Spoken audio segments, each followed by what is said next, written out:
కోతులు చూడండి ఎంత బీభత్సం సృష్టిస్తున్నాయో. రైతుకు నిద్ర పట్టనిస్తలేవు. పొద్దున 5 గంటలకు వచ్చి సాయంత్రం 5 గంటల దాకా కావాలన్నా గాని అవి మనుషుల మీద ఎగబడి కరుతున్నాయి. దీన్ని అసలు చర్య తీసుకునే వారు ఎవ్వరు కూడా కనిపిస్తలేరు. దయచేసి గవర్నమెంట్ మాకు ఈ రైతులకు ఎలాంటి సబ్సిడీ అవసరం లేదు, ఎలాంటి బీమాలు అవసరం లేదు, ఎలాంటి వస్తువులు అవసరం లేదు. ఒక కోతుల నుంచి మా రైతులను కాపాడినట్టయితే మేము బంగారం అటువంటి పంట పండిస్తాం. చూడండి, చేతుకొచ్చిన మక్క చేను పసుపు మొత్తం సర్వనాశనం చేసిపోయాయి.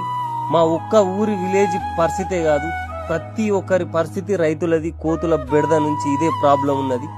దయచేసి వ్యవసాయ శాఖ మంత్రులు గాని ఎవరైనా గాని కోతుల బెడద నుంచి పరిష్కారం చూపించాలని కోరుకుంటున్నాము.